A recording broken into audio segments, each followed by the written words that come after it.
कस्तूरीतिलकं ललाटपटले वक्षस्थले कौस्तुभम्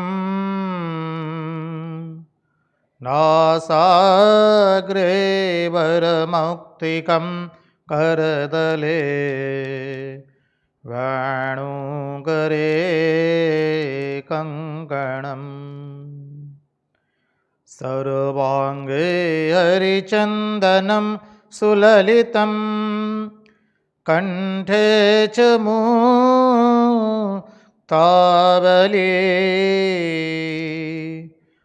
गोपस्त्रीपरिवेष्टितो विजयदे गोपालचूडामणिः गोपालचूडामणिः।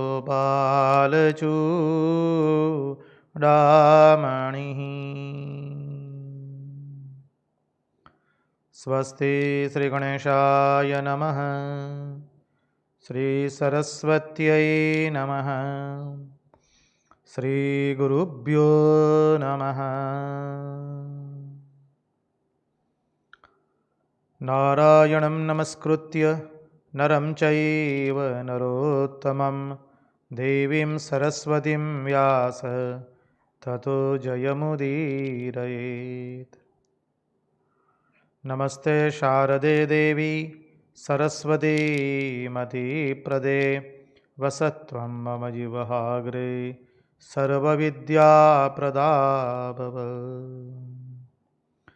अखण्डमण्डलाकारं व्याप्तं येन चराचरं तत्पदं दर्शितं येन तस्मै श्रीगुरवे नमः। सच्चिदानन्दरूपाय विश्वोत्पत्त्यादिहेतवे तापत्रयविनाशाय श्रीकृष्णाय वयं नुमः। ॐ नमः परमहंसास्वादित चरणकमलचिन्मकरन्दाय भक्तजनमानसनिवासाय श्रीरामचन्द्राय विश्वसर्गविसर्गादि नवलक्षणलक्षितं श्रीकृष्णाख्यं वरं धाम जगद्धाम नमामि तत्।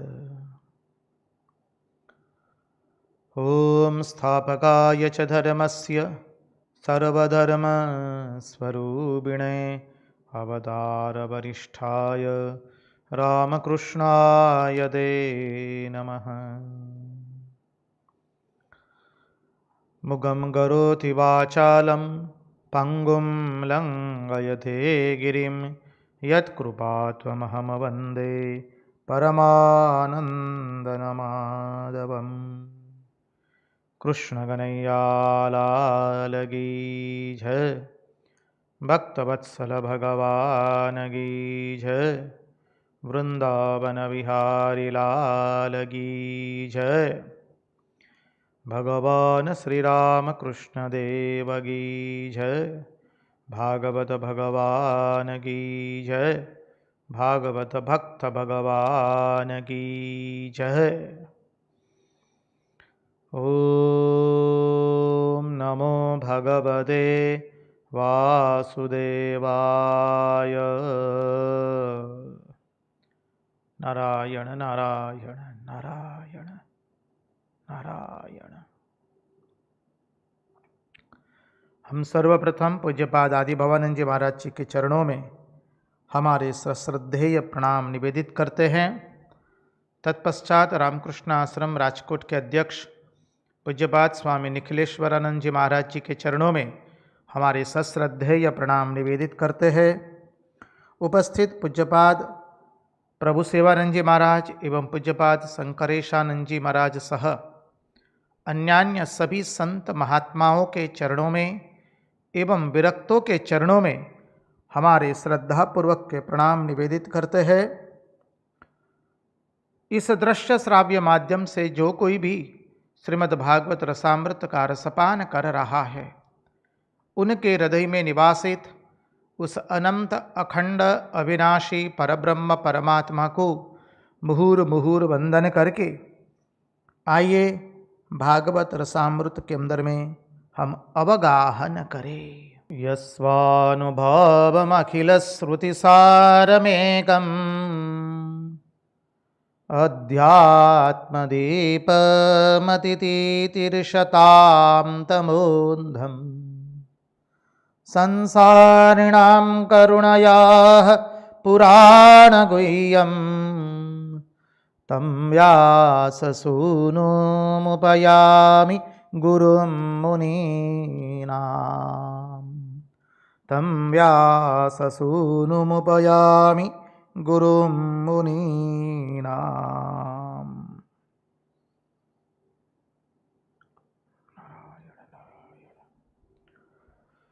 नारायण नारायण।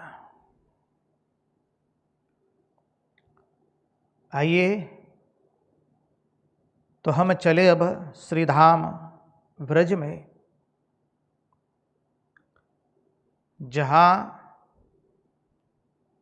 हमारे नीलमणि के विरह में गोपियाँ कातर होकर के अपने भावों को प्रदर्शित करती है उद्धव जी के सामने।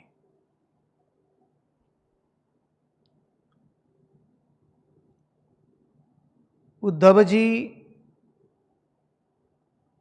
का अब ज्ञान का अहंकार चूर्ण हो चुका है।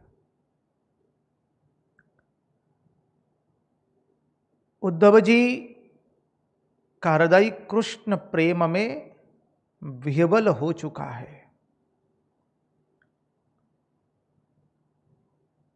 उद्धव जी गोपियों के इस अद्भुत भावों को देख करके उनके नेत्रों से श्री कृष्ण के प्रति प्रेम के जो भाव है वो उनके नेत्रों से अश्रु बन करके गिर रहे हैं।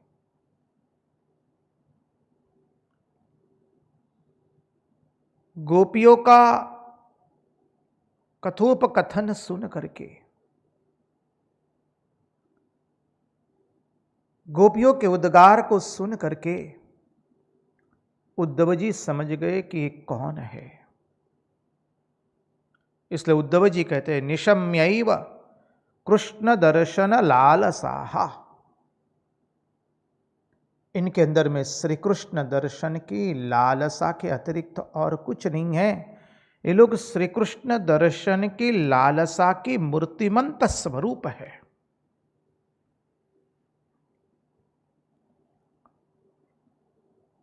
दान व्रत जप तप स्वाध्याय उन सब करने का तात्पर्य एक ही होता है, उन सब का फल होता है भक्ति प्राप्त करना। दान जप तप स्वाध्याय पुण्य तीर्थ जोगनी। अब इन गोपियों का अवस्था क्या है? बोलिए देखिए, ये गोपियां तो भक्ति में जैसे प्रतिष्ठित हो चुकी है, प्रेम में जैसे प्रतिष्ठित हो चुकी है। दान व्रत पुण्य तप तीर्थ उपवास संयम यम नियम आदि करने का तात्पर्य है कि भगवान के श्री चरणों में भक्ति जगे।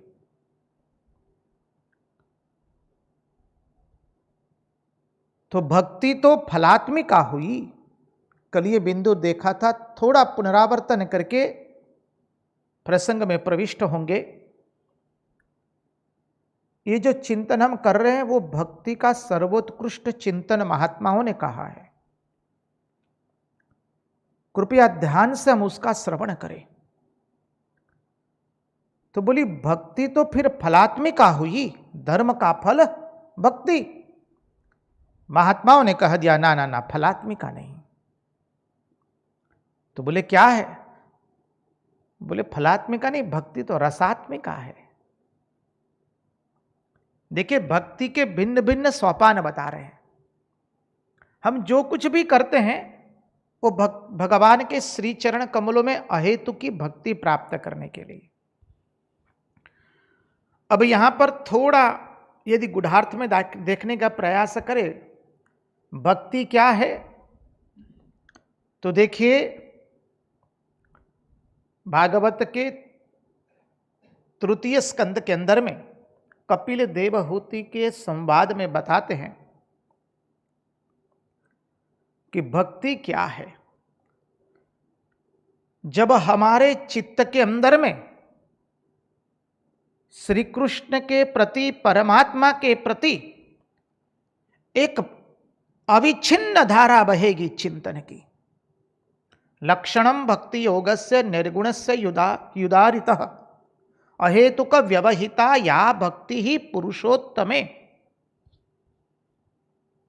हमारे चित्त में जब भक्ति की अविच्छिन्न धारा बहेगी, छिन्न छिन्न नहीं, अर्थात टुकड़े टुकड़े करके नहीं, खंड खंड में नहीं। गंगा जी जब गंगा सागर में विलीन होती है तो गंगा जी की धारा अखंड होती है, खंड खंड में नहीं होती है। वैसे ही हमारे चित्त में जब भगवान के प्रति चिंतन की धारा अखंड बहेगी तब भक्ति आई है, वो समझना है। ऐसी भक्ति की बात कर रहे हैं यहां पर आचार्य। अधिकांश लोगों में, हमें अन्यथा रूप से मत लीजिएगा, हमारी जो भक्ति होती है, महात्माओं को छोड़ दीजिए, हम लोगों की बात करते हैं। हमारी भक्ति खंड खंड में होती है। भागवत का अध्ययन किया, रामकृष्ण कथामृत का अध्ययन किया, रामचरितमानस पढ़े, गीता जी का अध्ययन किया, अन्यान्य पुराण पढ़े, 17 पुराण की कथा सुनी, शिव पुराण, देवी भागवत पुराण, गरुड़ पुराण, कितने सारे हैं पुराण। पुराणों की कथा सुनी, रामचरितमानस की कथा सुनी, श्रीमद् भागवत महापुराण सुना, रामकृष्ण कथामृत सुने, मां की बातें पढ़ी, भक्तमाल पढ़े, तो हमारे मन में परिवर्तन आता है। हमारी आंखों से कई बार अश्रु निकलते हैं, अद्भुत भाव बनता है। अच्छी बात है। हमें होता है कि हमारे मन में, हमारे जीवन में कब ऐसा भाव आवेगा, और उस भाव में हम थोड़ा रहने का प्रयास करते हैं, लेकिन तत्पश्चात प्रपंच का स्मरण हो जाता है। 24 घंटे में से 2 घंटा भगवत स्मरण हुआ, बाकी के 22 घंटा प्रपंच का स्मरण होता है। हम गृह कार्य करते हैं या हमारे कार्यालय में कार्य करते हैं, धंधे में कार्य करते हैं, कहीं पर भी कार्य करते हैं, तब वो चिंतन की धारा नहीं चलती है। यदि हम हमारे मन का अवलोकन करें तो पता चलेगा हमारे मन में सतत एक चिंतन की धारा बनी रहती है, प्रपंच के ही चिंतन की धारा बनी रहती है। या संतान को लेकर रहते हैं, संबंधियों को, स्वजनों को, प्रियजनों को, आत्मजनों को, संपत्ति को, धन को, पद को, प्रतिष्ठा को, ख्याति विख्याति को, यही तो प्रपंच है। उसके चिंतन की एक सतत धारा बनी रहती है। अरे धारा तो छोड़ दो, यदि कोई बात करने लगे प्रपंच की तो हम बैठ जाते हैं, आनंद से उस बातों के अंदर में उलझ जाते हैं। ऐसी भक्ति की बात नहीं है। सतत अविरत भगवान का स्मरण होता रहे। अनन्यास चिंतयन्तो माम ये जना पर्युपासते।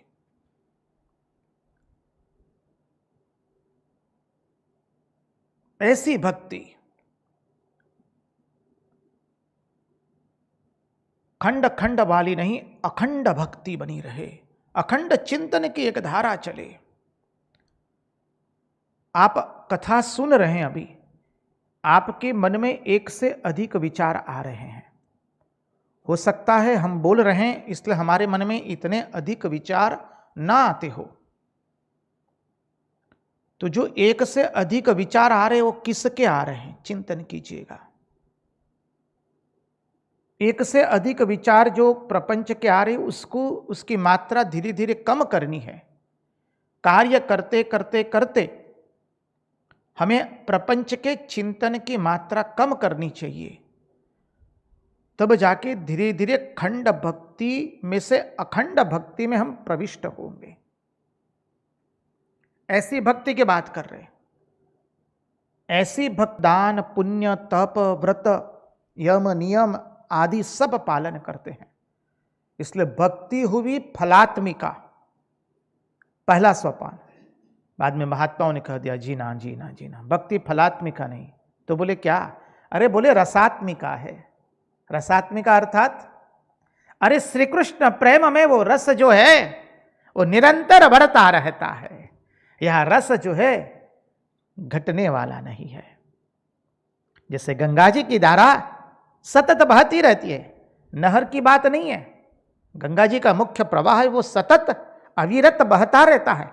मां नर्मदा जी की धारा अविरत बहती रहती है। वैसे ही ये भक्ति बाद में बनती है रसात्मिका, वो रस जगाती है। और कैसा रस जगाती है? कृष्ण प्रेम का रस जगाती है। ये द्वितीय सोपान है भक्ति का। और तृतीय अंतिम सोपान तो कह दिया, भक्ति क्या है? भगवद स्वरूपात्मिका है। वो साक्षात भगवान का स्वरूप है। समझिए, ऐसी भक्ति की बात श्री रामकृष्ण देव कहते हैं। कलियुग में नारदीय भक्ति, उसके अर्थ अनेक है। अत्यंत प्रिय श्लोक है, भगवत्युत्तम श्लोके भवति निरुत्तमा भवति भीरुत्तमा भक्ति ही प्रवर्तितादिष्ठ्या मुनिनामपि दुर्लभा। भगवत्युत्तम श्लोके भवति भीरुनुत्तमा भवति भीरुनुत्तमा शब्द पर ध्यान दीजिए।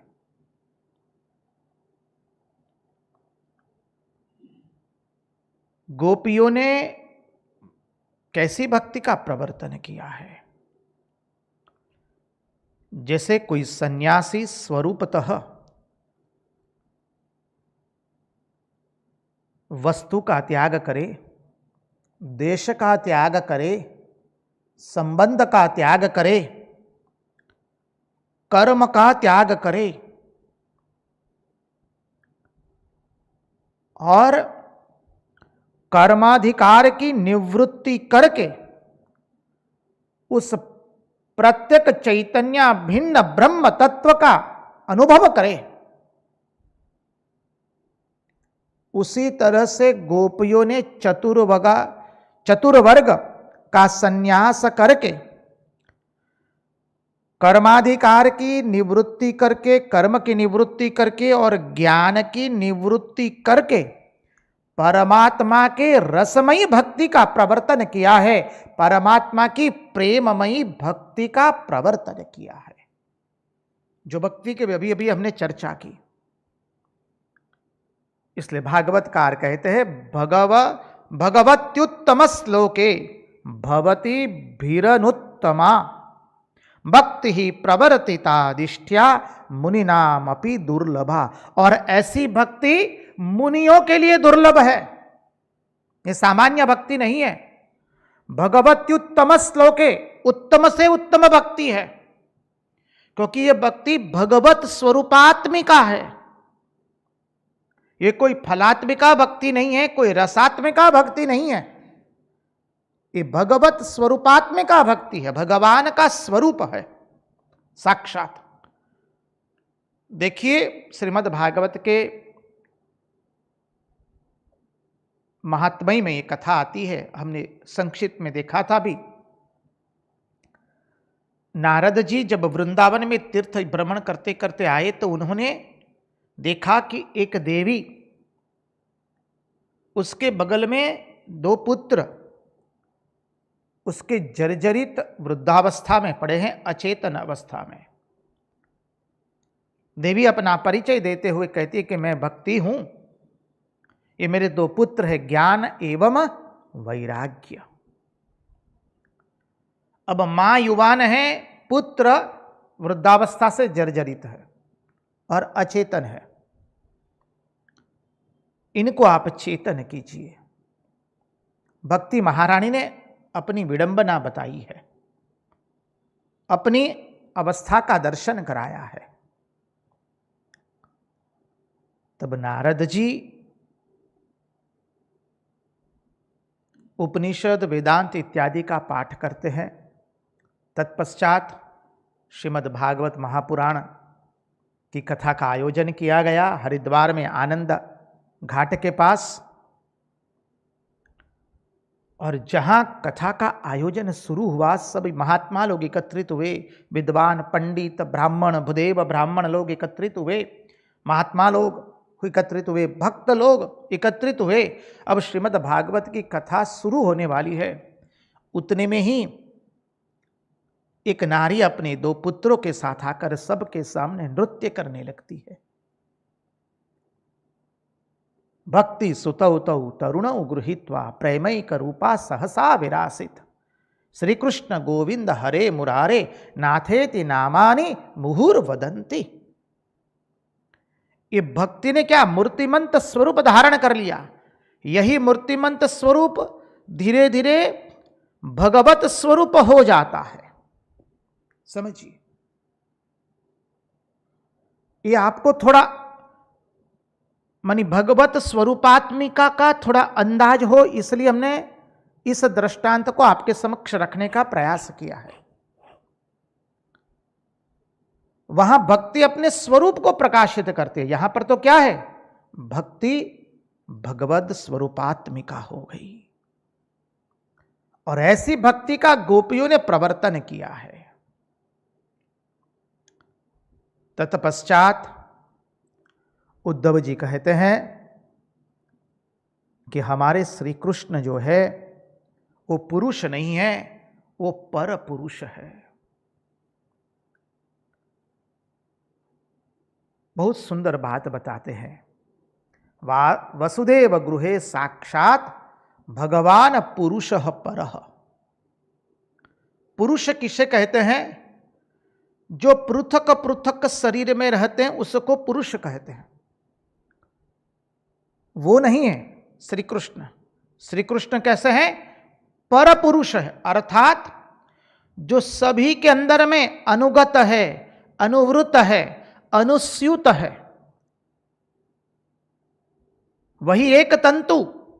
समझिए, जन्माद्यस्य यतोऽन्वयादितरत स्टार्तेष्वभिज्ञस्वराट् तेने ब्रह्महृदाय आदिकवये मुह्यन्ते यत् सूरयः तेजो वारिमृदां यथा विनिमयो यत्र त्रिसर्गो मृषा धाम्ना स्वेन सदा निरस्तकुहकं सत्यं परं धीमहि।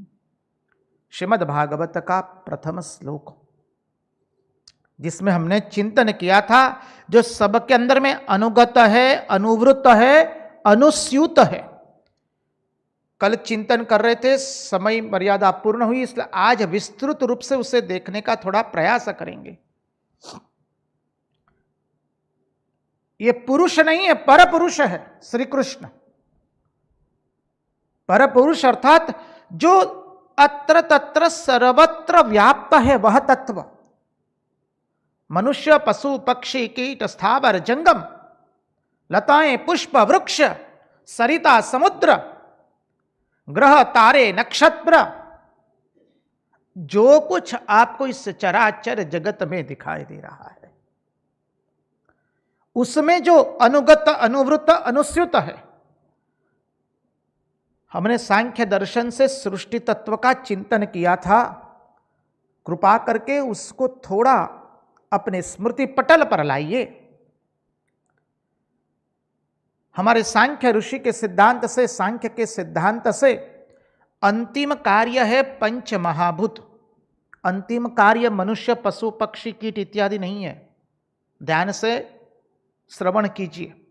अंतिम कार्य है पंच महाभूत, आकाश, वायु, अग्नि, जल एवं पृथ्वी। उस पंच महाभूत में ये सब लकीरें खींची गई है। मनुष्य की, पशु की, पक्षी की, कीट की, स्थावर की, जंगम की, समुद्र की, सरिता की, पर्वत की, सरोवरों की, लताएं, पुष्प, वृक्ष, सूर्य, चंद्र, तारे, ग्रह, नक्षत्र, अनंत कोटि ब्रह्मांड की, इस सब की लकीरें खींची गई है। अर्थात अंतिम कार्य ये जगत नहीं है, अंतिम कार्य तो पंच महाभूत है, उसमें ये सब लकीरें खींची गई है। तो जो पंच महाभूत के अंदर में अनुगत है, अनुवृत है, अनुस्यूत है, जो अपने से इस जगत को देखता है, अपने में देखता है और अपने को सब में देखता है। अभिन्न निमित्तोपादान कारण, अभिन्न जोड़ निमित्त जोड़ उपादान कारण। ऐसे पर ये पर पुरुष है श्री कृष्ण, कोई सामान्य नहीं है, पर पुरुष है। अरे कठोपनिषद का मंत्र आप हर रोज गाते हैं, आरती करते हैं भगवान की, तब आप गाते हैं ना, न तत्र सूर्यो भाति न चंद्र तारकम नेमा विद्युतो भान्ति कुतोऽयम् अग्नि तमेव भान्तम् अनुभाति सर्वं तस्य भासा सर्वमिदं विभाति। सूर्य, चंद्र, ग्रह, तारे, नक्षत्र सब कुछ उससे प्रकाशित हो रहा है, उसके कारण जगत है। वो नहीं तो जगत नहीं है, समझिए, उसी के कारण सब कुछ है।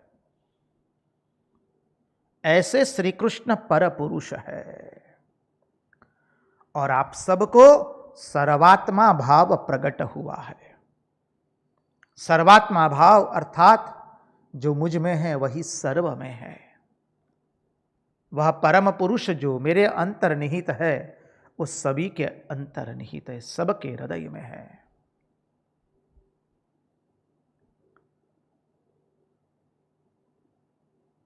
भगवान श्री कृष्ण गीता के अंदर में इसलिए कहते हैं,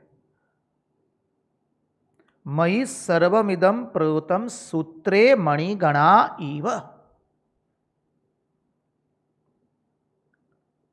जैसे मोतियों की माला जो है, मोतियों की माला में मोती एक साथ अच्छे से परोए हुए दिखाई देते हैं। क्यों दिखाई देते हैं?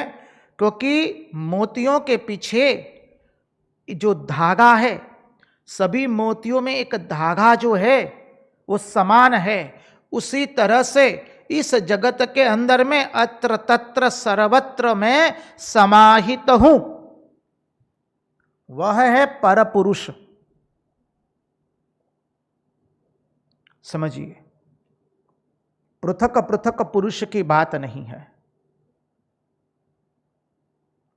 यो मां पश्यति सर्वत्र सर्वं च मयि पश्यति, उस सिद्धांत से बात कर रहे हैं भगवान के बारे में उद्धव जी।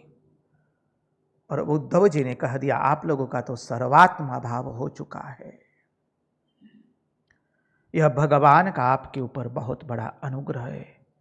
उद्धव जी गोपिकाओं को पुनः पुनः वंदन करते हैं और गोपिकाओं से इस प्रेम की याचना करते हैं।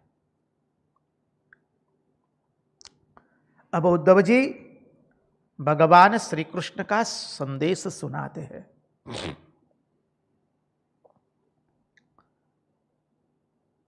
श्री कृष्ण का संदेश सुनाते उद्धव जी कहते हैं, उद्धव जी कहते कि भगवान ने कहा है कि मैं सबका प्रेमास्पद हूं। जब गोपियां आप मुझे प्रेम करती है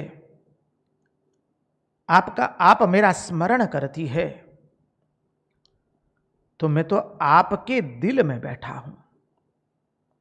मैं आपके दिल से, आपके हृदय से कतई अलग नहीं हूं।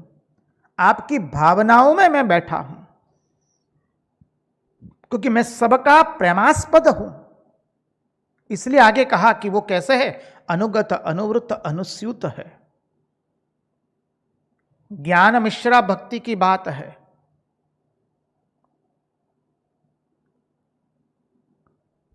इसलिए गोपियां जब आप मेरा स्मरण करती है तो याद रखे मैं आपके दिल में ही बैठा हूं।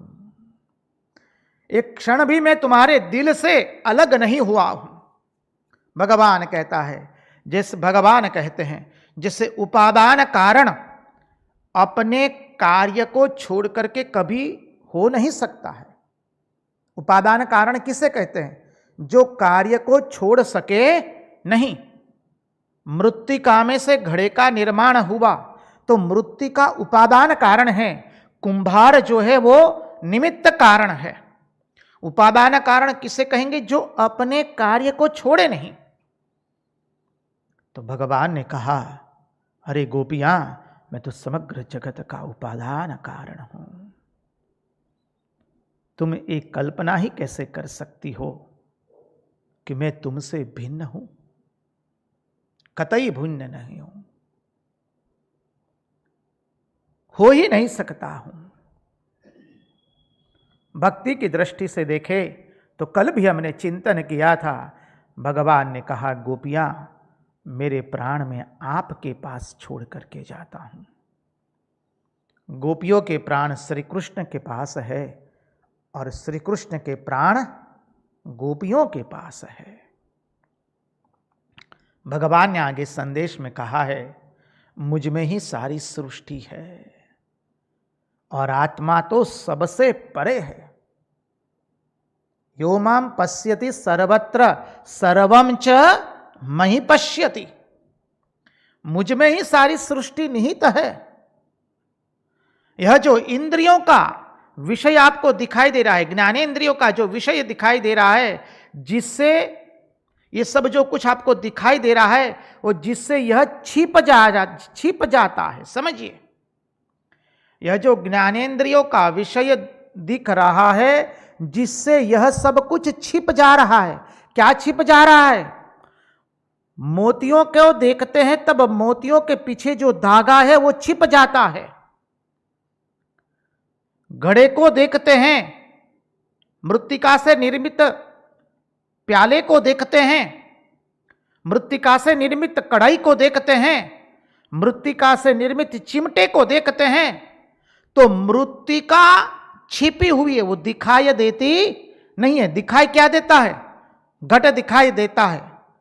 दिखाई क्या देता है? चिमटा दिखाई देता है। दिखाई क्या देता है? प्याला दिखाई देता है।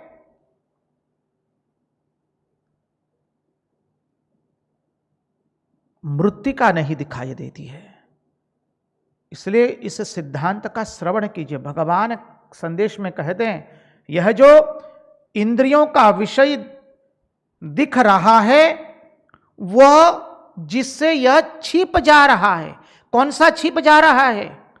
बहुत्व को देख करके उस एक को हम भूले जा रहे हैं। नानात्व को देख करके उस एक को हम भूले जा रहे हैं। हम भूले जा रहे हैं जो सब मनुष्यों के अंदर में, सभी पशुओं में, सभी पक्षियों में, सभी कीटों में, सभी स्थावर जंगम में, ग्रह नक्षत्र तारे सूर्य चंद्र, उस घटकट में जो समाया हुआ तत्व है, उसे हम भूल जा रहे हैं। जिससे यह सब छिप जाता है, वह तो कुछ है ही नहीं। ये नानात्व तो कुछ है ही नहीं। नानात्व है ही नहीं। अत्र तत्र सर्वत्र केवल क्या है? वही एकमात्र पूर्ण तत्व। हर देश में तू, हर वेश में तू, तेरे नाम अनेक बस तू एक ही है।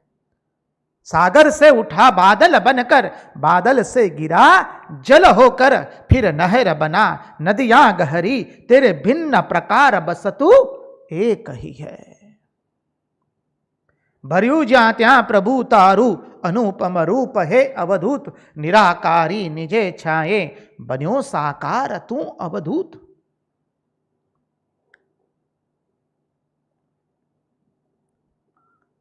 जो नानात्व दिखाई देता है वो हमारे अज्ञान के कारण दिखाई दे रहा है।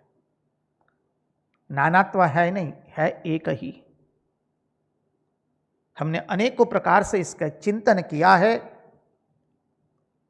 अब आगे के संदेश में हम प्रस्तुत हो जाए। भगवान के संदेश जो है, उद्धव जी कहते हैं, ये नेन्द्रियार्थान ध्यायेत मृषा स्वप्न दुत्थितः। क्या सुंदर कहते हैं। ये जो दिखाई दे रहा है वो तो सब स्वप्नवत है।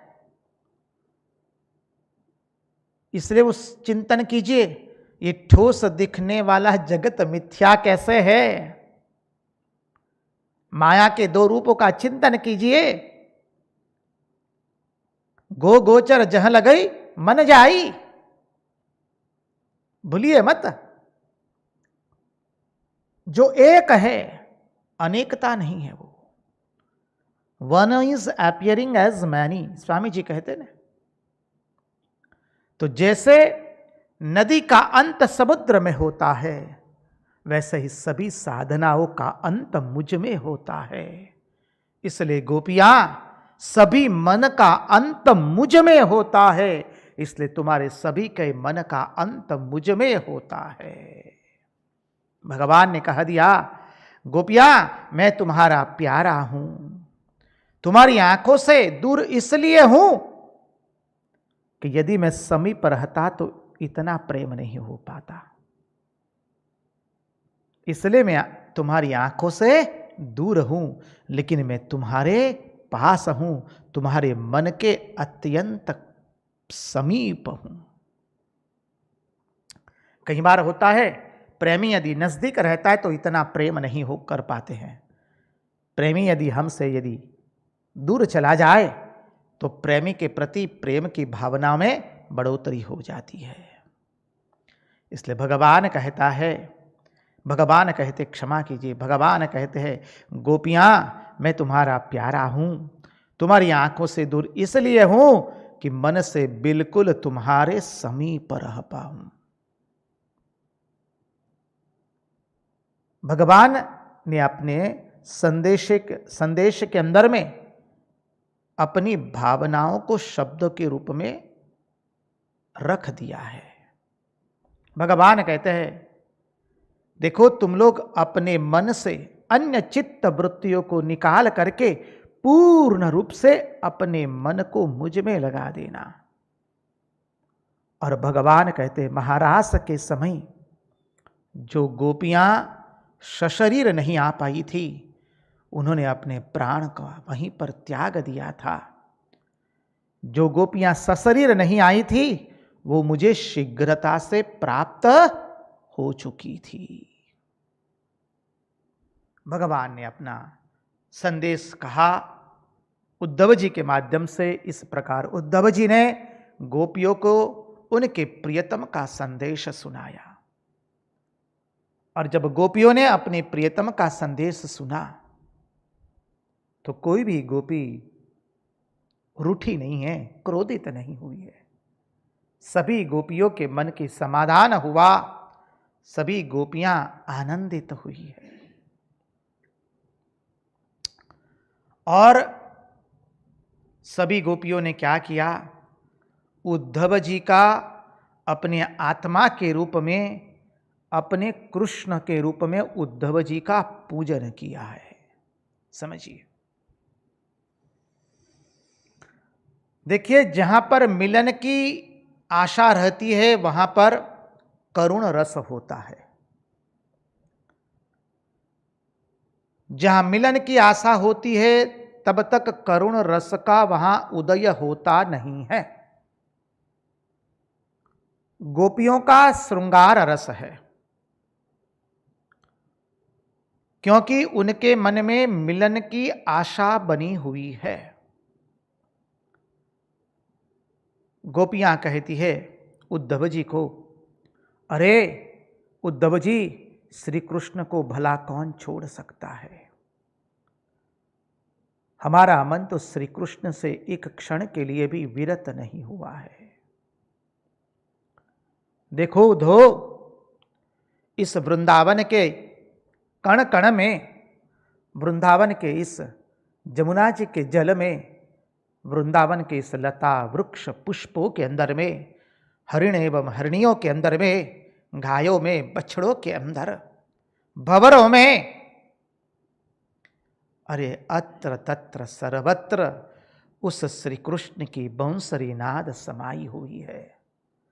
उस कन्हैया की, हमारे प्रियतम की, हमारे नीलमणि की बांसुरी नाद इसमें समाहित है।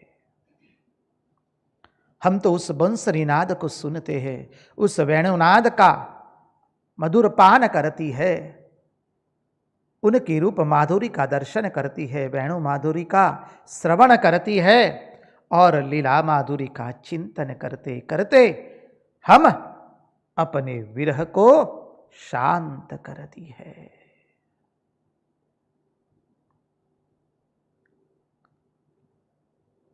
जहां देखो इस वृंदावन के अंदर में अत्र तत्र सर्वत्र केवल श्री कृष्ण दिखाई दे रहे।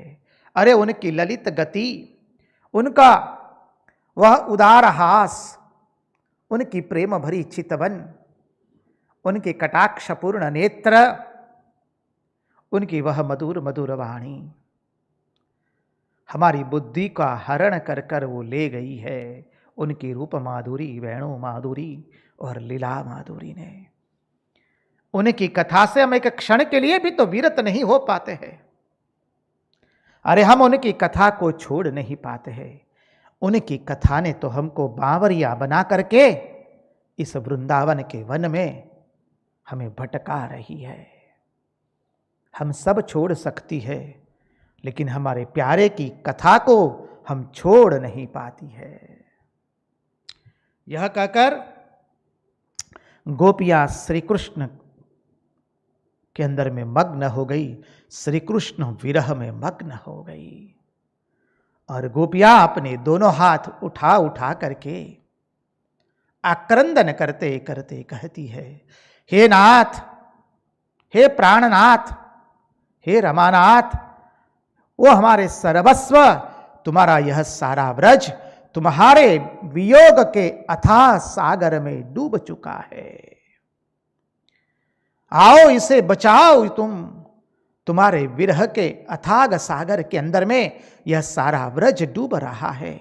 ओ प्राण प्यारे, ओ रमानाथ, वो हमारे सर्वस्व, आओ इसको तुम बचा लो, बचा लो, बचा लो। गोपियां अपने दोनों हाथों उठा उठा करके श्री कृष्ण के विरह में क्रंदन करते करते श्री कृष्ण को पुकार रही है, हे नाथ, हे रमानाथ, व्रजनाथार्तिनासन, मग्नमुद्धर गोविंद गोकुलम वृजिनार्णवात्।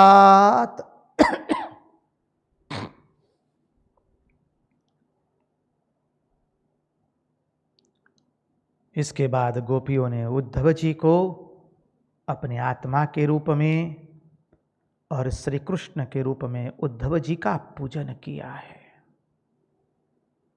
समझिए, अब उद्धव जी जो है उनकी अवस्था समझिए। उद्धव जी आए थे 2-3 दिन के लिए।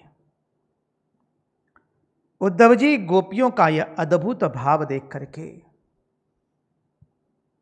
गोपियों का यह अद्भुत प्रेम देख करके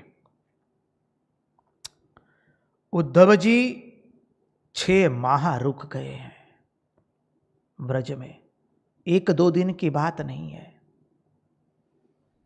आए थे 1-2 दिन के लिए, उद्धव जी 6 माह रुक गए। अब उद्धव जी गोपियों का प्रेम देख करके भूल गए। उन्हें मथुरा भी वापस लौटना है। सतत श्री कृष्ण कीर्तन चलता रहता है। भगवान श्री कृष्ण की रूप माधुरी, वेणु माधुरी और लीला माधुरी का श्रवण होता रहता है। हरे कृष्ण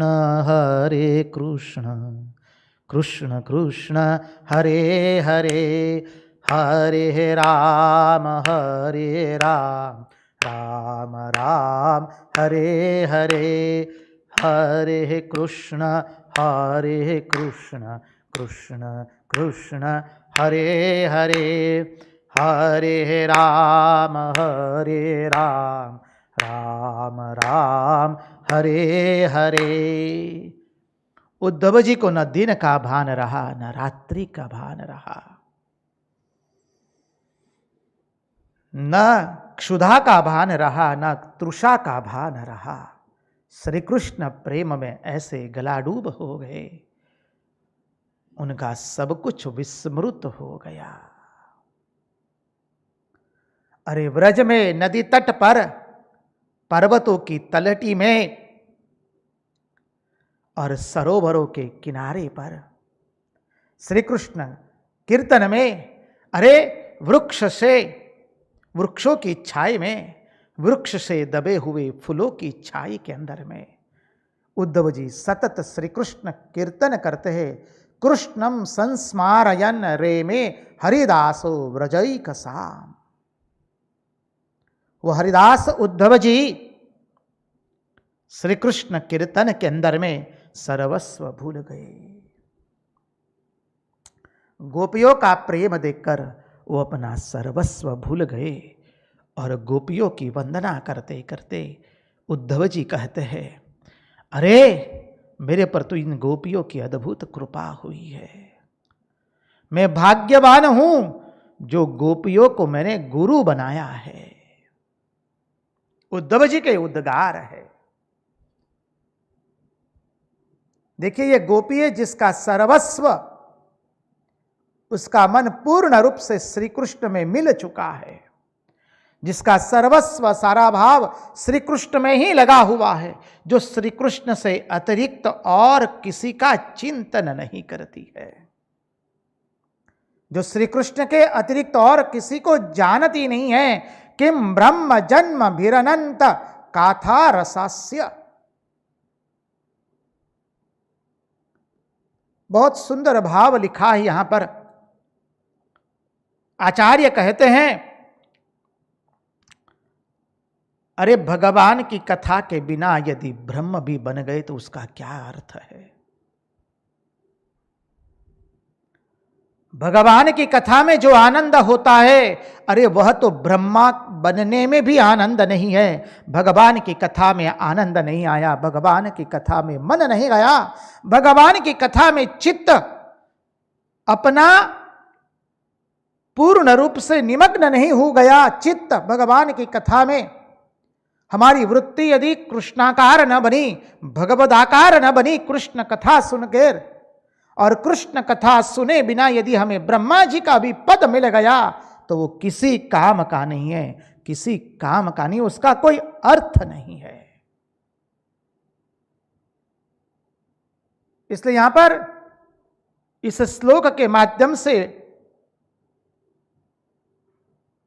भागवतकार हमें कहते हैं श्री कृष्ण कथा का महत्व। श्री कृष्ण कथा कैसी है? किम ब्रह्म जन्म भीरनंत कथा रसस्य। भला अनंत की कथा में जिसको आनंद आ गया, अनंत की कथा में जिसका रस जग गया, उसको ब्राह्मण शुक्ल सावित्री आदि जन्म की कथा की क्या आवश्यकता है? उसे ब्राह्मण शुक्ल सावित्री आदि कथा की क्या जरूरत है? एक बार जब अनंत की कथा में रस जग गया और अनंत की कथा में रस नहीं जगा और ब्रह्मा जी का पद भी मिल गया तो वो पद तुच्छ है, उसका कोई कीमत नहीं है।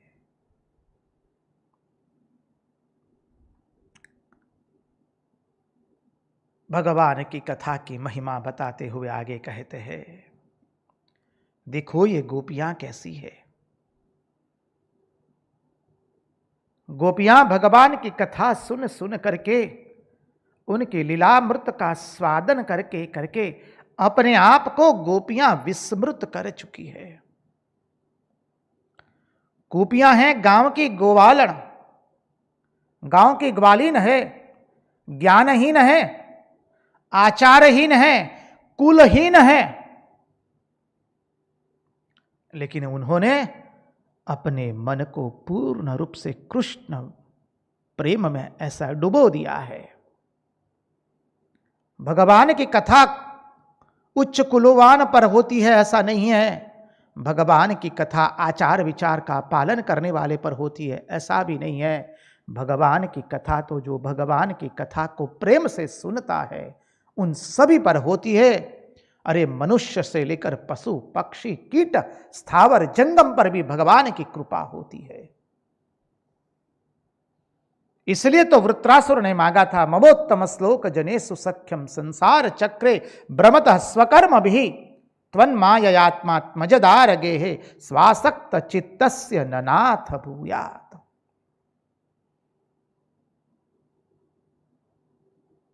वो कहता है, प्रभु मैं नहीं चाहता हूं कि मुझे केवल मनुष्य योनि मिले। अरे तुम चाहो वो योनि दे देना, पशु पक्षी कीट की स्थावर जंगम वृक्ष की जिसकी योनि देना है दे दो मुझे।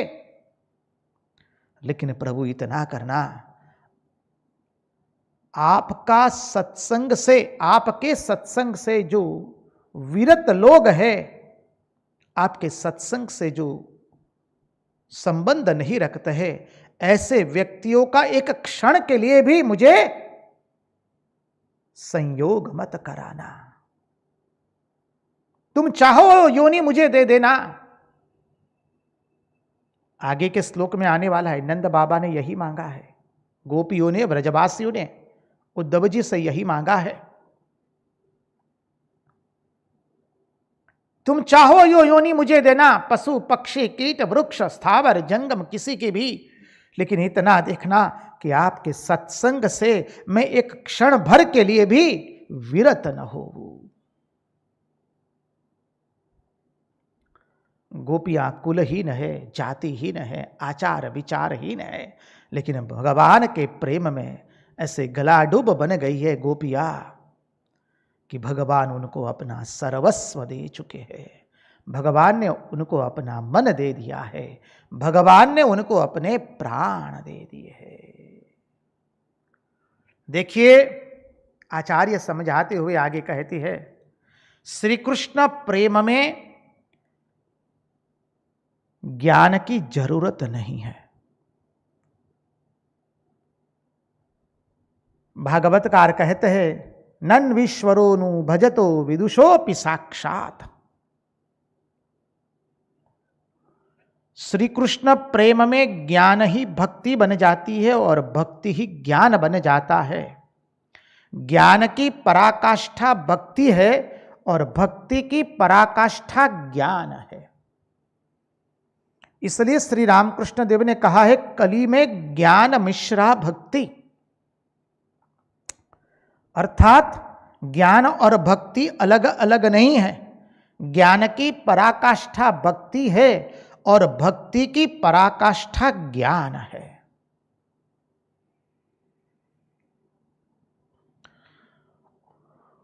और वो दोनों की पराकाष्ठा में जब रस मिल जाता है तब कहना क्या बाकी रहा। कौन सा रस मिला? भगवत प्रेम का रस मिल गया। इसलिए देखिए श्री रामकृष्ण देव प्रत्येक को उसके मार्ग से अग्रसर कर रहे हैं। रामकृष्ण देव ने मां काली के चरणारविंद में सब द्वंद्व अर्पित करते हुए कहा, मां लो तुम्हारा पवित्र अपवित्र मुझे शुद्ध भक्ति दो। शुद्ध भक्ति एवं शुद्ध ज्ञान, उसमें कोई पार्थक्य नहीं है। जो भी देखा हमने, ज्ञान की पराकाष्ठा भक्ति है और भक्ति की पराकाष्ठा ज्ञान है।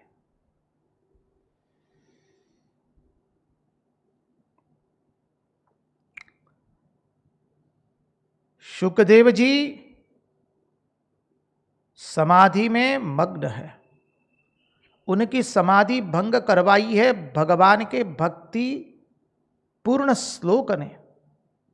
बरहा पीड़म नटवर वपु कर्णयो कर्णिकारम बिभ्रद्वास कनक कपिशम वै जयंतीम च माला रंद्रावेणु रदर सूदया पूरयन गोप वृंदै वृंदारण्यम स्वपदरमणम प्राविशत गीत कीर्ति। सुखदेव जी की समाधि भंग हुई है। अब सुखदेव जी की समाधि कोई सामान्य समाधि नहीं है। हाँ? अर्थ का अनर्थ मत करने जाइएगा। सुखदेव जी की समाधि को कोई कोई कहते हैं ना, वो पूर्ण रूप से निर्विकल्प समाधि नहीं थी। ऐसा जब श्रवण करते हैं या सुनते हैं तो मन में दुख होता है। हम शुकदेव जी को ही नहीं समझ पाए तो श्रीमद् भागवत जैसा अभूतपूर्व ग्रंथ की भावना को क्या हम समझ पाएंगे। सुखदेव जी स्वयं अपने भाव के बारे में कहते हुए कहते हैं, परिनिष्ठितोपि नैर्गुणस्य उत्तम श्लोक लीलया गृहीत चेता राजर्षे आख्यानम यदधीतवान। ओ राजन, मेरी निष्ठा केवल अद्वैत में है, मैं अद्वैत में स्थित हूं। सुखदेव जी द्वैत में नहीं है। गुरु में जो भाव होता है वो शिष्य में वो भाव संक्रमित होता है। सुखदेव जी अद्वैत में प्रतिष्ठित है, इसलिए भागवत के अंत में सप्तम दिन भर सुखदेव जी के जो भाव में थे, सुखदेव जी ने उसी भाव की दीक्षा दी है परीक्षित राजा को।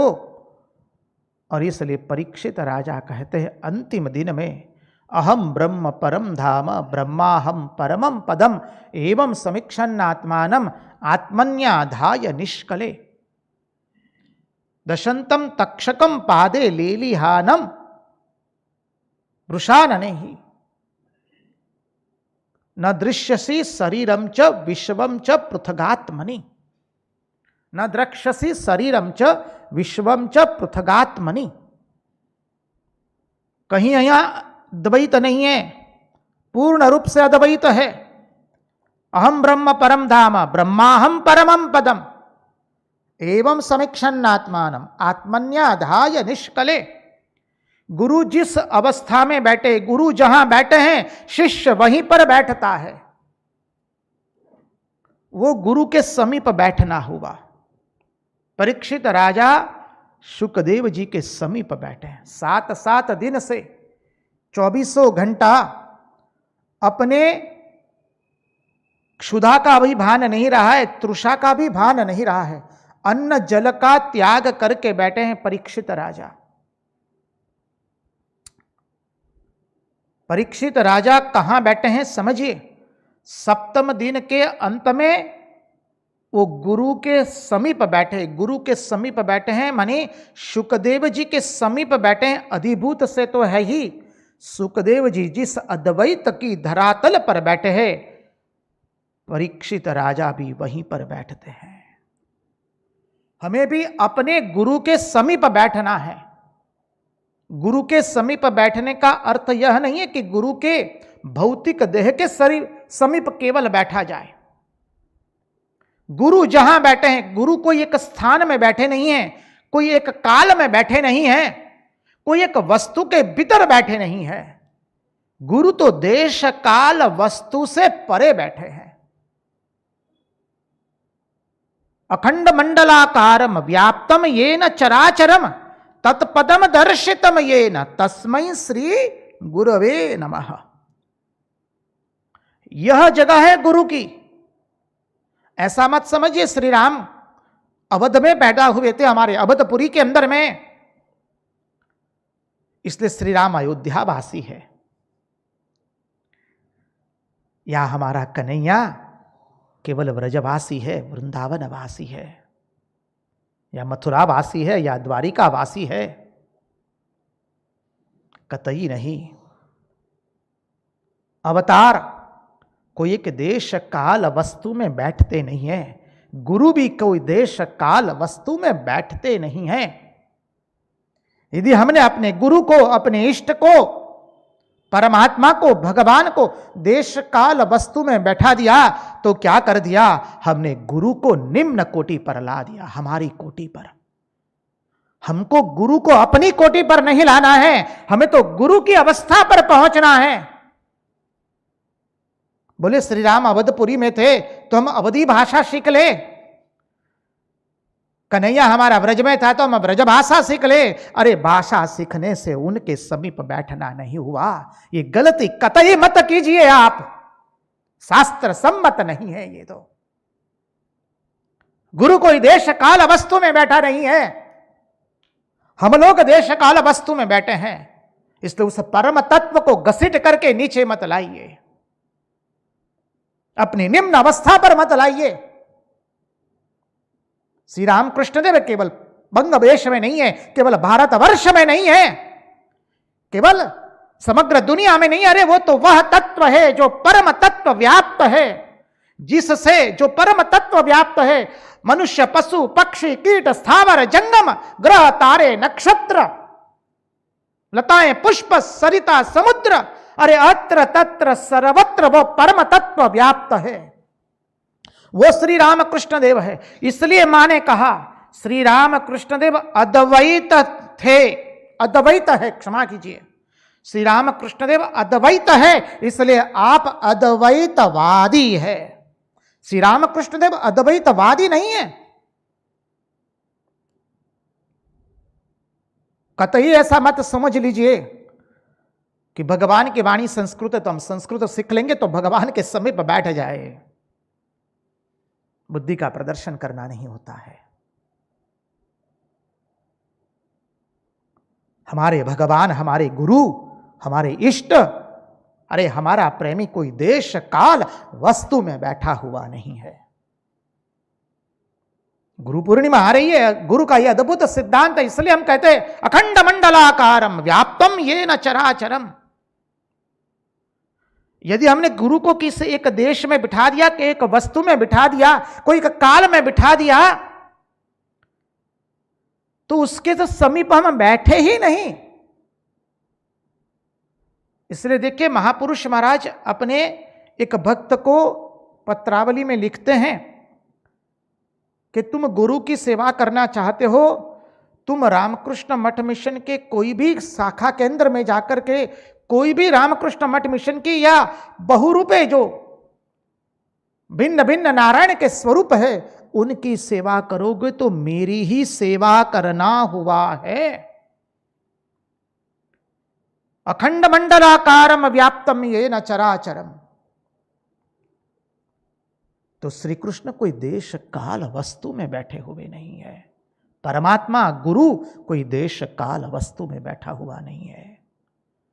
गलती से इस भावना का वर्ण मत कीजिए कि हमारे गुरु तो इसमें पैदा हुए थे इसलिए वो है, अवध में पैदा हुए इसलिए वो अवधवासी है, वृंदावन में बड़े हुए, मथुरा में पैदा हुए और द्वारिका में वास किया इसलिए वो द्वारिका वासी है।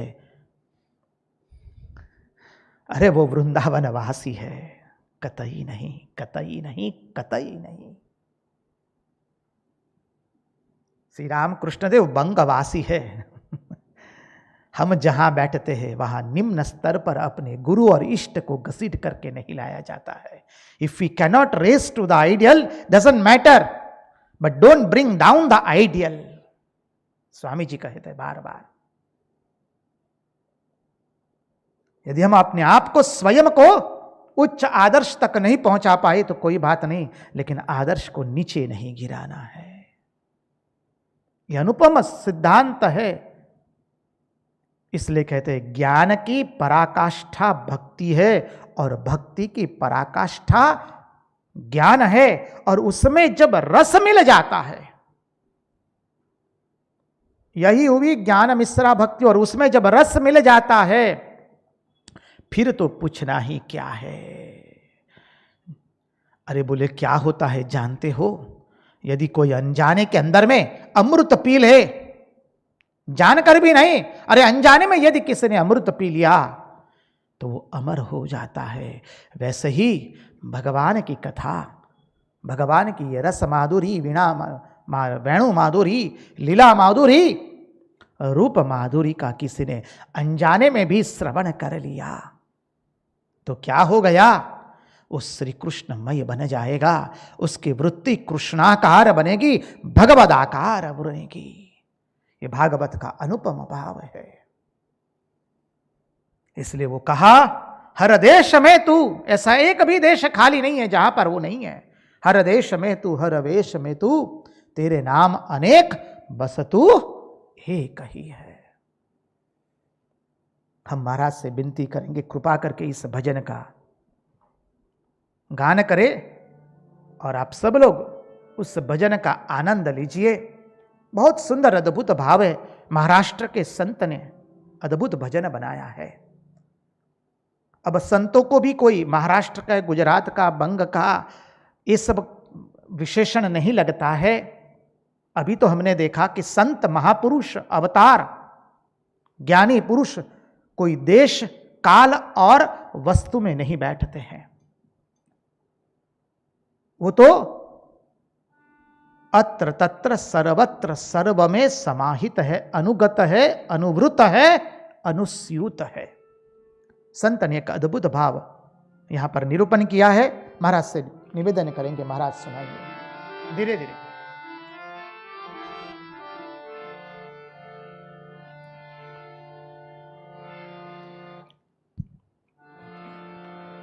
हर देश में तू, हर वेश में तू, हर देश में तू, हर वेश में तू, तेरे नाम अनेक, तू एक ही है। तेरे नाम अनेक, तू एक ही है। हर देश में तू, हर वेश में तू, तेरे नाम अनेक, तू एक ही है। तेरी रंग भूमि यह विश्व भरा, तेरी रंग भूमि यह विश्व भरा, सब खेल में मेल में तू ही तो है। हर देश में तू, हर वेश में तू,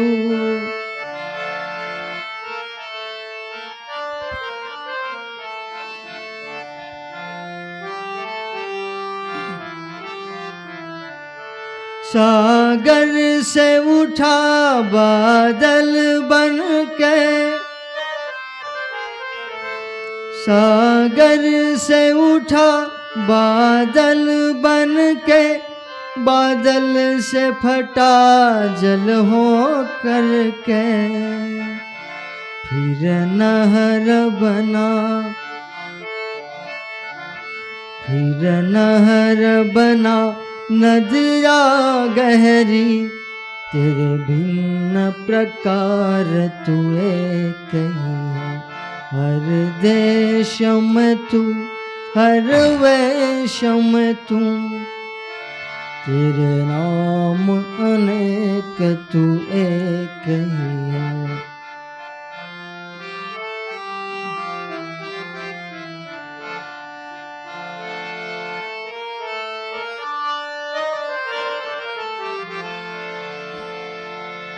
चींटी से भी अणु परमाणु बना, चींटी से भी अणु परमाणु बना, सब जीव जगत का रूप लिया।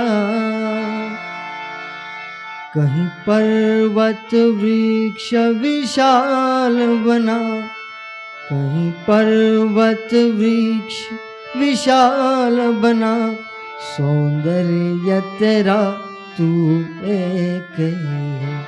हर देश में तू, हर वेश में तू, तेरे नाम अनेक तू एक ही है।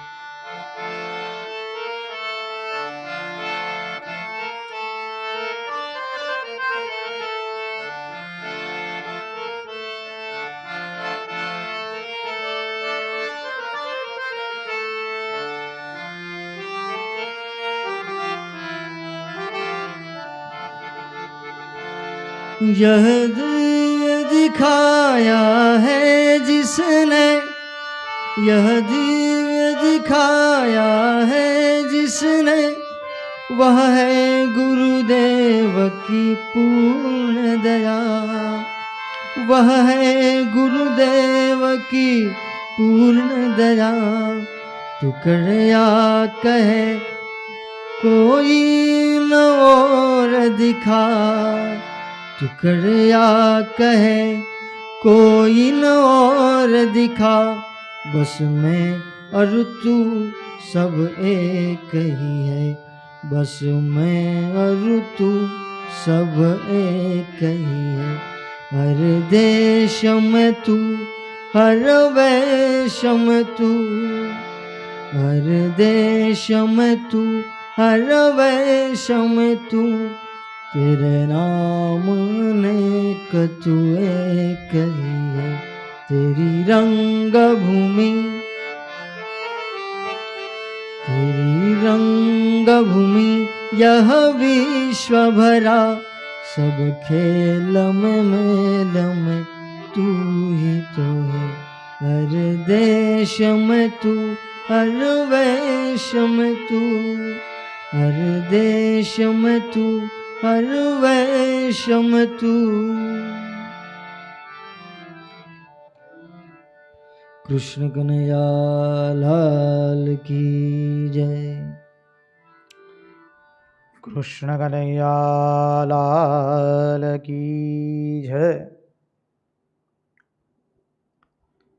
देखिए,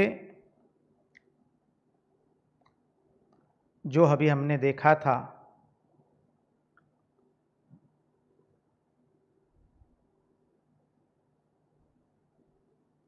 ज्ञान की पराकाष्ठा भक्ति है और भक्ति की पराकाष्ठा ज्ञान है।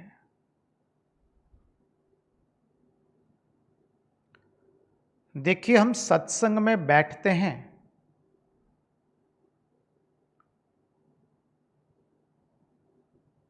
यदि हम अपने आप का अवलोकन करें तो हम कैसे कहेंगे कि हम सत्संग में बैठते हैं प्रतिदिन? हमारे में राग द्वेष नहीं रहना चाहिए। राग द्वेष तो एकदम जाने वाला नहीं है। धीरे धीरे करके राग द्वेष से हमारे में निवृत्ति आए तो समझिए हम सत्संग का श्रवण कर रहे हैं। हमारे मन में से धीरे धीरे प्रपंच की विस्मृति हुए। हम कोई भी कार्य करते हैं, बीच में जैसा ही मन खाली पड़ता है, हम भगवान नाम स्मरण करते हैं।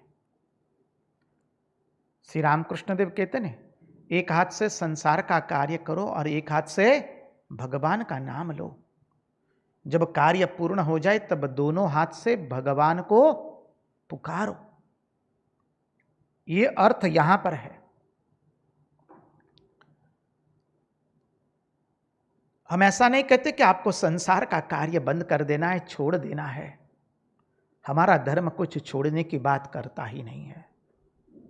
हमारा धर्म तो कहता है जहां हो वहीं रहो, केवल अपने मन के मोड़ को घुमा दो, बस। बीच में जहां कहीं पर भी आपको कार्यालय में, आपके धंधे के अंदर में, आपकी प्रवृत्ति के अंदर में, आपके गृह कार्य करते हुए, अरे आपका किसान का कार्य करते हुए या कोई भी कार्य हो, कार्य करते बीच बीच में थोड़ा अवकाश मिल जाता है, तब भगवान नाम स्मरण कीजिए। तो क्या होगा? भगवान का सतत स्मरण बना रहेगा। हमने कई बार देखा है, हमको अन्यथा रूप से मत लीजिए, जो माता पिता होते हैं उनका अपने संतानों के प्रति ऐसा एक अद्भुत आकर्षण होता है। भाई, हम तो जब कभी किसी अभिभावक से मिलते हैं और उनसे 2 मिनट बातचीत करते करते वो अपने संतान की बात करना शुरू कर देते हैं। अरे नानी से मिलते हैं, दादी से मिलते हैं तो अपने पोता पोती की बातें करना शुरू कर देते हैं। जहां व्यक्ति जिससे बधा हुआ होता है ना, उसकी बात उसके मुंह पर आ जाती है। जब हम वो देखते हैं तो हम कहते, प्रभु हमारा भी ऐसा भाव बना दो, हम सब समय केवल तुम्हारा ही भजन करते रहे, तुम्हारा ही चिंतन करते रहे, तुम्हारे अतिरिक्त और किसी का चिंतन न करे। बस उस प्रेम का जो मोड़ है उसको घुमा देना है, उससे अतिरिक्त और कुछ नहीं करना है। हम तो आज एक विषय भी लेने वाले थे।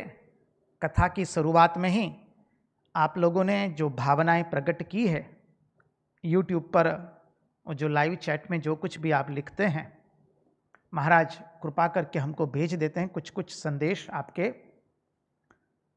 उसमें एक व्यक्ति ने, एक जिज्ञासु ने कहा है कि महाराज सब कुछ तो ठीक है, लेकिन हम 4 तारीख के पश्चात का चिंतन कर रहे हैं। 4 तारीख के पश्चात हम कैसे रह पाएंगे? देखिए, आप सबके हृदय के अंदर में इच्छा रूप से भगवान निवास करते हैं। आप सब का भगवान भागवत के प्रति, भगवान की इस लीला माधुरी के प्रति प्रेम देख करके आपके हृदय में जो नंद नंदन यशोदा नंदन हमारा बैठा हुआ है, नीलमणि बैठा हुआ है, उसने ऐसा चक्कर चलाया है। आप निश्चिंत रहिए, 4 तारीख के पश्चात भी भागवत की कथा सतत चलती रहेगी। इतना तो कह सके कि जुलाई माह के अंत तक भागवत कथा अविरत रूप से चलती रहेगी। आपके सबके हृदय में वो नीलमणि बैठा है और उसने जादू किया है, और इच्छा के रूप में भगवान बैठते हैं हमारे हृदय में, शास्त्र कहता है।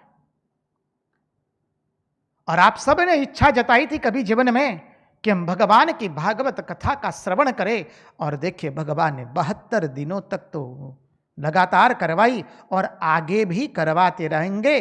जुलाई माह के अंत तक तो भागवत चलती रहेगी। हम 10वें स्कंद का पूर्वार्ध अभी पूर्ण करेंगे, एक आध दिन में, संभव है कल तक पूर्वार्ध पूर्ण हो जाएगा। बाद में उत्तरार्ध में हम प्रवेश करेंगे। भगवान की धर्म संस्थापनार्थ कार्य का अद्भुत श्रवण करेंगे, उस लीला का। और किसी एक व्यक्ति ने जिज्ञासा की थी, एक जिज्ञासु ने जिज्ञासा प्रकट की थी कि रंगवदूत महाराज कौन है, कोई जानते हो तो हमको बताइएगा। रंगवदूत महाराज अधिभूत रूप से वो गुजरात में रहे। गुजरात में उन्होंने दत्त भक्ति का अद्भुत प्रचार प्रसार किया। संत थे, महापुरुष थे, भगवान थे, अवतार थे। आपको जिस रूप में लेना है उनको ले सकते हैं। और समग्र गुजरात में उन्होंने दत्त भक्ति का प्रचार प्रसार किया। उन्होंने गुजराती साहित्य के अंदर में तत्वज्ञान के भजन इतने सुंदर रूप से निरूपित किए, अवधूति आनंद पुस्तक रूप में वो प्रकाशित हुए। अनेकों अपनी लेखनी के द्वारा अनेक स्तोत्र लिखे हैं, भक्ति मूलक स्तोत्र, अद्वैत वेदांत मूलक स्तोत्र, इतने अद्भुत अद्भुत स्तोत्र लिखे हैं, रंग हृदय करके उन्होंने लिखा है। और गुर्जर भाषा के अंदर में तो गुजराती भाषा में रामचरितमानस के जैसे एक अद्भुत ग्रंथ लिख दिया, श्री गुरुलामृत करके। 3 खंड में लिखे, ज्ञान कर्म एवं उपासना।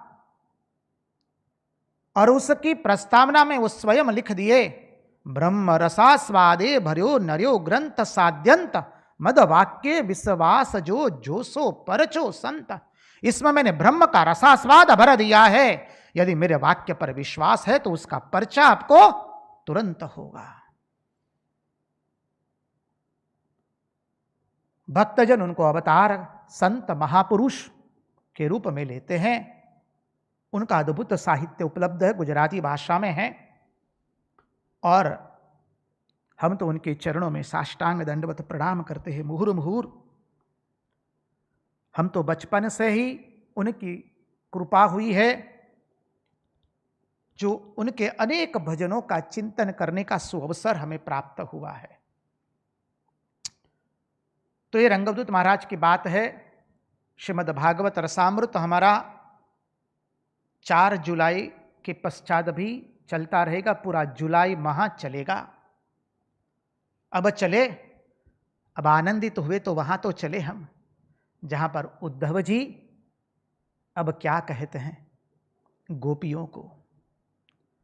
उद्धव जी ने गोपियों की एक अद्भुत, इस अद्भुत भक्ति को देखा और यहां पर भागवतकार विशेष रूप से कहते हैं, गोपियों को भगवान का महारास में वो प्रसाद मिला है जो देवताओं को नहीं मिला है। अरे जो उनके संग में रहने वाली सदैव लक्ष्मी जी को भी जो प्राप्त नहीं है, वह गोपियों को प्राप्त हुआ है। बोलो रासेश्वरी की जय, राधा रानी की जय। राधा रानी सह गोप सखियों की, गोपी सखियों की जय हो। वह वस्तु भगवान ने गोपियों को प्रदान किया है। इसलिए उद्धव जी अब गदगदित हो गए। और उद्धव जी क्या मांगते हैं? उद्धव जी ने अद्भुत लिखा है, आसामहो चरण रेणु जुषामहम श्याम, आसामहो चरण रेणु जुषामहं श्याम, वृंदावने किमपि गुल्मलतौषधीनां, यादुस्त्यजं स्वजनमार्यपथं च हित्वा, भेजुर्मुकुंद पदवीं श्रुतिभिर्मृग्याम। क्या सुंदर मांगा है। उद्धव जी 1-2 दिन के लिए गए थे, 6 माह रुक गए हैं। और जब 6 माह के बाद गदगदित होकर के भगवान से क्या मांगते हैं? मैं तो जन्म जन्म पर प्रभु केवल वृंदावन के अंदर में जन्म मांगता हूं। और क्या जन्म मांगा है? गोप गोपी बनने का जन्म मांगा नहीं है, गाये बछड़े बनने का जन्म नहीं मांगा है, पशु पक्षी बनने का जन्म नहीं मांगते हैं, भंवरे बनने का भी जन्म नहीं मांगा है। उद्धव जी ने अद्भुत मांग लिया है, प्रभु मुझे वृंदावन की झाड़ी बनाना, वृक्ष बनाना, लता बनाना मुझे। क्यों?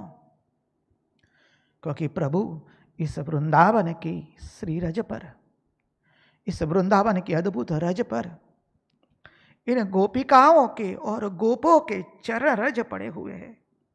वो चरण रज उड़ करके मुझ पर आ जाए प्रभु, और मेरा जीवन सफल हो जाएगा।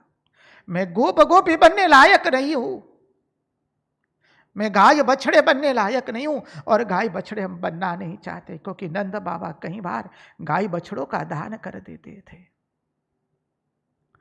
हमें तो गोपिकाओं की चरण रज मुझे लेनी है। मुझे आप लता पुष्प वृक्ष बना देंगे वृंदावन की, तो गोप गोपियों की चरण धूलि मुझ पर उड़ेगी प्रभु, और मेरा जीवन सफल हो जाएगा। क्योंकि जो लक्ष्मी जी को प्राप्त नहीं हुआ है, जो अन्य देवताओं को प्राप्त नहीं हुआ है, प्रभु वो गोपिकाओं को प्राप्त हुआ है। प्रभु गोपिकाओं ने आपके श्री चरण अपने हृदय पर धारण किए। कृष्ण कन्हैया लाल की जय। क्या अद्भुत मांग लिया है। साक्षात बृहस्पति के शिष्य, शास्त्र विशारद, अद्भुत वेदांती, जो जो विशेषण लगाना है लगा दीजिए उनके आगे। अरे उद्धव जी की तो क्या हम बात कहे, हमारे मधुसूदन सरस्वती को देख लीजिए, जिसने अद्वैत सिद्धि नामक महान ग्रंथ लिखा।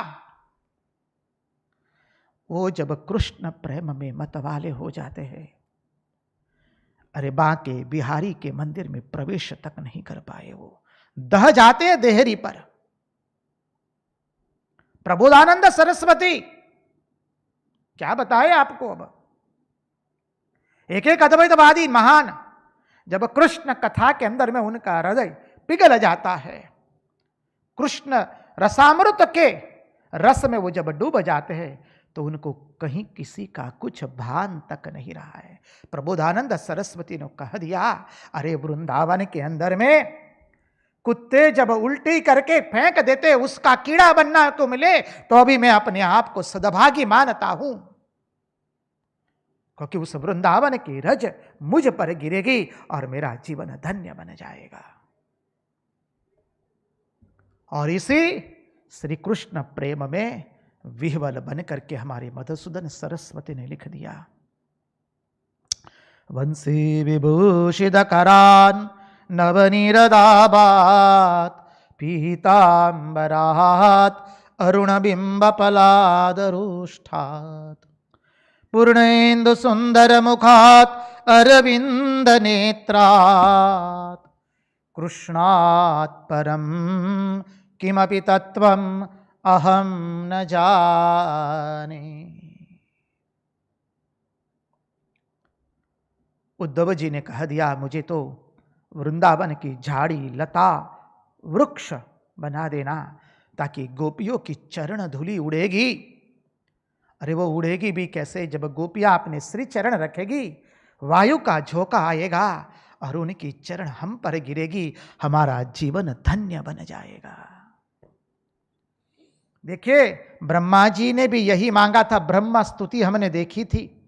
उस ब्रह्मा स्तुति में ब्रह्मा जी कहते, प्रभु अब हमको ब्रह्मा पद मत दीजिए, हमको तो वृंदावन के अंदर में लता पुष्प या वृक्ष बना दीजिए, ताकि ये गोप गोपियों की चरण धूलि हम पर गिरेगी और हमारा जीवन धन्य बन जाएगा। उद्धव जी कहते हैं, इन गोपियों ने श्री कृष्ण के चरणारविंद को अपने हृदय पर रखा है, अपने वक्षस्थल पर रखा है। बड़े बड़े योगियों और ज्ञानियों को भी जो दुर्लभ है, ऐसे अनुपम कथा का रसास्वादन करते हुए आज की कथा को यहीं पर विराम देते हुए, उन्हीं की कथा उन्हीं के चरणों में अर्पित करते हुए प्रभु को हम भगवान को प्रार्थना करें कि हमारे मन की मति गति और रति भगवान आपके चरणों में बनी रहे।